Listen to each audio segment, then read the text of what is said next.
各位线上的同修，大家晚安，大家好，欢迎大家来参加线上读书会。今天晚上我们读书会的主题是得饱而未尊，必有灾殃啊。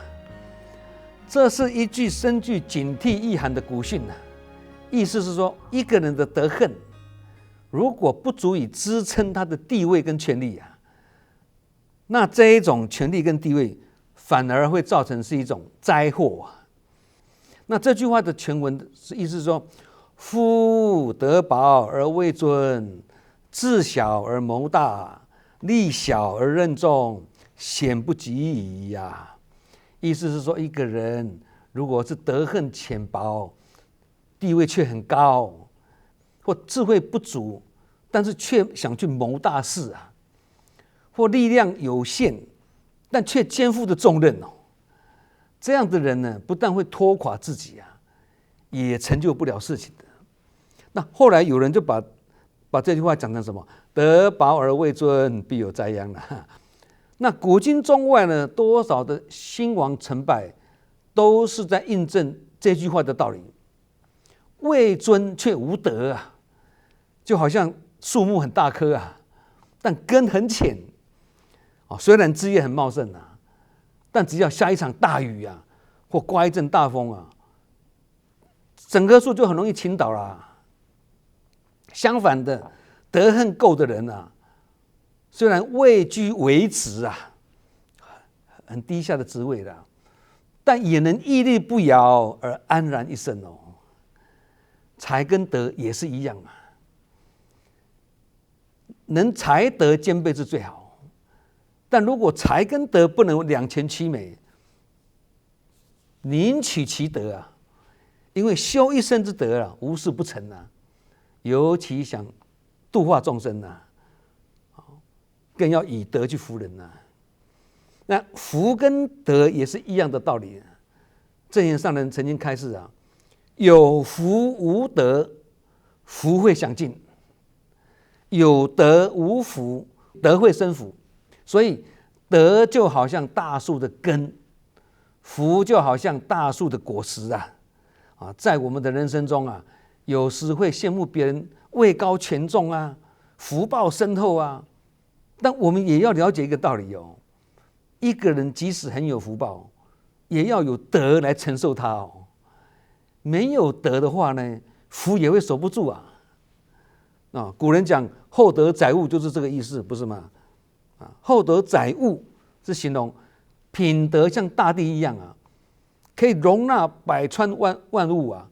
这个是指道德高尚的人可以承担重大任务跟使命，也可以说命中有大福报的人呢，才能去承载这样子的福报跟享受啊，跟享受这样的福啊。当年证严上人要马来西亚慈济人推动百万菩萨大招生，那表面上这是一个任务跟使命，其实这也是个大福报啊。福报要够，才有办法承担这样的一大事因缘呢。马来西亚慈济人把这样的使命当作上人送给他们的一个大礼物哎。先天这样的一转，本来认为很难，结果困难变成大力丸了。对，不是压力啊，是个大礼物啊，最后也是达标啊。好，那以个人来讲呢，财富、权力、名望、头衔等等，虽然都算是自己的福报啦，但却也是都压着自己的物哦。要自己问自己，我承载得了吗？我何德何能啊？我靠什么承载啊？就是靠德行啊。一个人的品德或者能力跟他的地位不相称，也就是生命中没有这样的福报啊，你却硬要去接受或享受，这个就叫做德不配位了。福报不够的人啊，连做个生日都是一种折福啊！不要以为做生日没什么啊，做生日有什么好庆祝的？生日是母难日啊！所以福报不够的人，连出去玩都会玩死啊！德行不够的人，你给他很高的头衔跟地位啊，那反而是害了他哎。没有那么大的头，却戴那么大顶的帽子，对，金波素腿啊，对，因为德不配位嘛，就是名实不相符的意思的啊。所以孟子才说啊，声闻过情，君子耻之啊。意思就是说，一个人获得的声誉跟赞叹呢，超过了实际哦。如果是一个君子，他会感到羞耻哦。有时候正言上人在赞叹我们的时候，我们也会害怕，是这个赞叹要当警惕啊，不是吗？对。不过呢，现在末法时期世风衰败，很多人尤其是政治人物或者艺人呢，形象是靠包装出来的啊，一般人也不例外啊。所谓金玉其表啊，败絮其中，就是这个意思嘛。有没有很警惕啊？现在社会中有些政治人物虽然位高权重，但德恨不修啊，德恨不足啊。因此，贪污、腐败跟滥用权力的事件屡见不鲜啊，不是吗？刚开始或许是权势滔天啊，但最终往往被揭发而判刑，名誉扫地。那这种情况全世界都一样啊。所以政治权力也是一种极大的位，如果没有相称的德来搭配，往往会引来民怨跟乱象啊，甚至自毁前途啊。因为掌权的时候会享受到权力的滋味啊，慢慢的食髓知味而变本加厉，最后图利、收贿、官商勾结等等跟着来啊，到最后踏到红线触法而不自知啊，等到卸任了或政权移转了，再被后面的人就把它发掘出来啊，东窗事发，官司缠身啊，锒铛入狱啊。这些政治人物不是能力或才干不够，而是德不配位了，造成福不长久，也就是德恨不足以承载权位，最终是自取其咎啊，一世一名毁于一旦啊。有些领导者或者领众者一登高位啊，便迷失在权力的荣耀之中啊，听不见别人的意见哦，排斥忠言直谏哦。虽然位尊，却德薄，因为不懂得集思广益的道理啊。集思广益这句话是诸葛亮讲的哦，足智多谋的诸葛亮都要集思广益的呢，何况是一介凡夫的我们啊。所以培养谦受益、满招损的这种胸怀也是很重要，这也是一种德啦。有权而不滥权，这个是德；有位而能守位，这个是福。政治人物也好啦，一般人也好啦，如果只顾权位而不懂得修德，就好像房子盖得很高，但地基却打得不够深啊，这样盖得越高，风险就越大。表面上看是享受很大的福报啊，其实呢，必有灾殃啊，最后也会很倒霉啊。所以真正的领导力不在威权，而在威德。威权跟威德的意思不一样啊，所以佛家才说依道不依事。我们不讲依法不依人吗？事依事不依啊。那依道不依事也是一样的道理，依靠道德跟道理去服人，而不是依靠自己的头衔跟自己的权势去强迫别人的。所以孔子温而立，威而不猛这句话也是很值得学习哦。温而立就是温和而严厉，很温和但是很严厉哦。那威而不猛就是什么？威严而不凶猛，威严不是说话的口气很严厉哦，而是对原则的坚持，也就是用柔软的话去讲坚定的原则这个叫做威严或者威德啦。那一般的人讲坚定的原则的时候，往往口气都会很坚硬嘛，对不对？强词夺理呀，那这样容易造成什么冲突跟对立嘛。所以不怒而令人敬畏叫做威严，怒而让人生畏叫做凶猛啦，两个是相当的差别不一样哦。所以孔子教我们要威而不猛，而不是威而凶猛哦。那得饱而位尊的例子也常常发生在企业界、商场啦。有人突然升官而掌握权力，但师德不够啊。虽然才干很好，很有才华，但人品不好啊，压榨员工、造假数据、掩盖问题等等，最后导致公司形象重创、倒闭啊。像是国际上曾有的大型的企业啊，我们当然不能把名字讲出来啊，因财报造假而被揭穿，执行长被判刑了，导致公司市值蒸发。那德不配位在这个例子，在演艺界或网红或者体育圈也是很常见的。有人因为才华或者外貌出众而迅速窜红啊，对，迅速走红啊，但人品不佳，师德不好啊，言行不当啊，欺骗粉丝。丑闻曝光后，就是身败名裂嘛，形象崩坏了嘛，造成代言被取消了，甚至被封杀了。如果德不配其名，或德不配其位，就会带来灾殃啊。权位可以靠自己去得来啦，但德恨就必须靠平常的修炼，经过日积月累才有办法养成的。刚刚讲的社会人心百态啊，跟人性丑陋啊，那虽然是德不配位，其实追根究底，还是源自于一个贪念。贪是德之师啊，贪的人就是德就没有了啦，道德的德啦。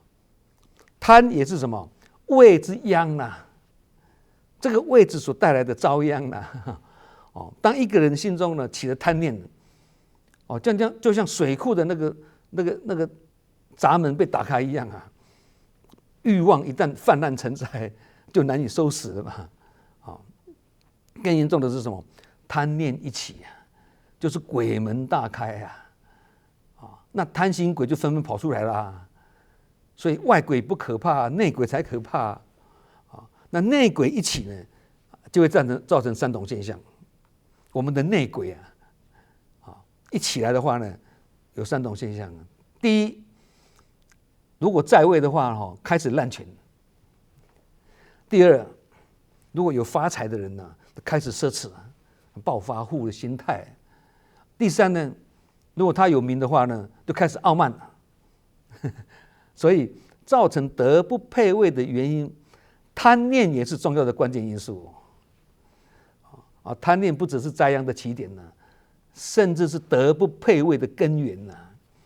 也因此佛家所说的五毒嘛，贪嗔痴慢疑，贪是放在第一位啊。当一个人的心生贪念，就会被欲望牵着鼻子走啊。他想要更多的权利啊，更多的金钱，更多的名声等等啊，欲求不满啊，结果本来清明的心被污染了。还没有名的时候还没这些问题，出了名有这些问题了被污染了嘛。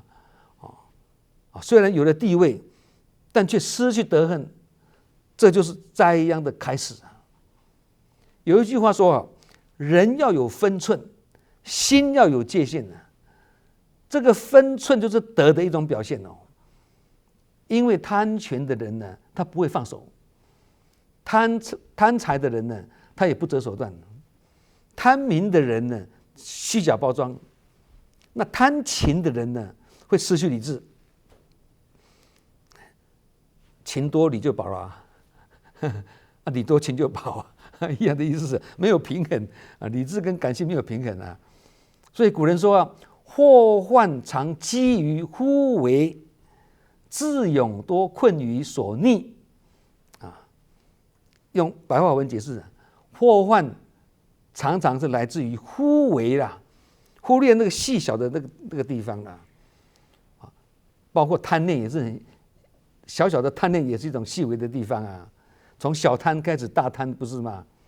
啊，有人因一点私利或好处而破坏自己的原则啊，有人因一点点的虚荣或面子而破坏诚信，因小错不改而酿成大错、大祸嘛。